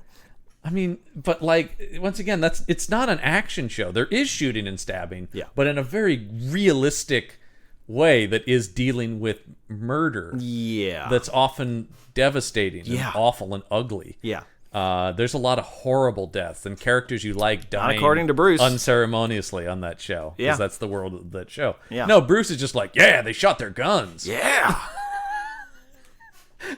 There's a particularly awful throat slitting in season 2 that is, once again, very realistic. Well, I'm sure Bruce loved it. And Bruce is like, get him! Get him! Yeah. Bruce, the systemic racism or issues of poverty, none of that. Never heard of it. Yeah. So I could. That's a well I can go back to, though. We might hear some Bruce's opinions about other seasons of The Wire. I'm excited to see what he thinks. Yeah. David Simon, creator of The Wire, said the single worst thing you could ever say about The Wire is it's just a cop show. Yeah. So, and I think Bruce might think it's a detective show with a lot of investigating. Yeah. Like, yeah, it's about the police, but it's not a cop show. Like so. Anyway. Yeah. Well, what do you say we come up with a better vehicle for John Cena? I think we should. Yeah, something. Let's say this is the last time he made a WWE movie, but let's not say the sequel. Let's just say this is the next John Cena film from WWE Studios. Great. Had he made another one? Yes. And so, this is just words put together, Listman. Great. This movie is titled. I'm going to fire up the handy dandy action movie title generator, of course, and this movie is called Sword of the Prison. Sword of the Prison. Sword of the Prison. Sword of the Prison. Meet Detective John Sword. That's the only way I can make it work. Right. Falsely accused. Okay.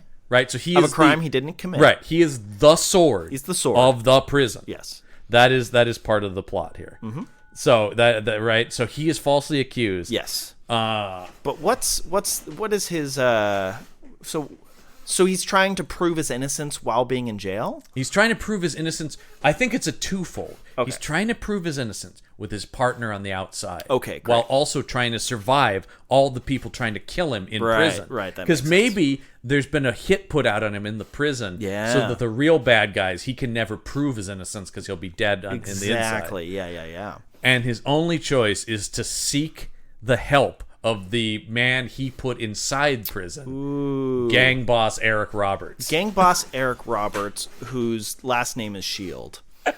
That's right. Sword and Shield. Sword and Shield of the prison. Up against corrupt warden Vinnie Jones. Vinnie Jones, yeah. Yeah. Yeah, no, I think we got it. Yeah. I think we understand. Yeah, I'm never getting out of my prison. And you know what? Trejo might make an appearance. Trejo will make an appearance. I think 100%. he might. He'll be in exactly 3 seconds of this film. He'll just be one of the guys who tries to kill him in prison. Yes, and John exactly. Cena kills him instantly. Who's his partner on the outside, though? Ooh, okay. This is WWE. We cannot forget who's making this movie. Ronda Rousey. Yes. Got it. Yeah. Got in one. As I wanted to be a woman on the outside. I think Yes. it's Ronda Rousey. Absolutely. She's his partner on the outside who's running around, and there's a lot of scenes where they're doing their investigation in the prison. Yes. So it's a twofold. Yeah. That sounds better than either of the WWE movies he was in, actually. It does. It does. Yeah. It's weird. I would watch this. This segment that was meant to be like, we come up with dumb movies, oftentimes comes up with better movies. Sometimes At they're least awful. at least Let's be honest. Sometimes we make some weird ass shit. But sometimes it's like, oh, like that one where I'm going like, that stupid title sounds like kind of a real movie. It does, yeah. All right. Well, we say goodbye to the WWE. So long, farewell. It's been fun, but Yeah. it's time for us to move on to something that is guaranteed to be a lot of quality, and that is video game adaptations. Yeesh. That's right. Next month on the show, we're doing a month called Video Game Valentines. I am already. We love the video games, I do love video games, John. and they I make do. so many. They make so many good movies based on them. Right? Yeah. Famously. So many. We're kicking things up. This will also be a month of guests. We didn't have any guests for WWE, but we will have guests. We will inflict this next month upon 4 separate people. And next week is a man who just keeps asking for more pain on this show. Our good pal Alex Schaefer will be coming on. I hope it's better. I hope it's better than Abraxas. To discuss the 1994 adaptation of the video game Double Dragon. Yeah, which I think is, of all the video game franchises, maybe sets itself up to be an action movie better than anything else. Yes, absolutely. I and this is also welcoming. I'm excited for the first time on the main feed, at least. We've done a commentary for a movie with them. The great Mark Dacascos. Oh, yeah. Yeah. The legendary martial artist Mark Dacascos. Yeah. And Party of 5-Star Scott Wolf. Okay. They are the 2 dragons, I guess. They are the 2 dragons, indeed. Jimmy Lee and Billy Lee. Yeah. And returning to the show, bad guy, legendary bad guy, Robert Patrick. And listen, since we're doing this in person, I can show you what Robert Patrick looks like in Double Dragon. Oh, yes. Because it's a choice. Oh. Okay. Yeah. It's not what you expect. I'm getting some Gary Oldman vibes. Get some Vanilla Ice Vanilla vibes Ice. all around. I want you to imagine Robert Patrick if he was infused with both Gary Oldman and Vanilla Ice. Yeah. That's what we're looking at wild. here. It's a very 1994. You've also got a short-haired, platinum blonde Alyssa Milano. Okay. So this is gonna be a wild ride. Yeah. I have seen this movie, but it's been a while. It's been a while. And Listman, I will ask: would you like to hear the tagline for Double Dragon? I suppose so. Yeah. Feel the power, live the legend. It's the ultimate kick. No. Not great. Not great. And then there's a second tagline under it. All right. No. Evil has just met its match. No, that's generic. Yeah. Double Dragon. Double Dragon. Yeah. Oh, boy. We're in for it, man. But it should be a good time next week on the show. So tune in for that. Mm-hmm. But that's going to do it for this week's episode of The Action Shelf. I'm John Campbell. I'm Michael Listman. Until next week, get yourself some action. The Action Show.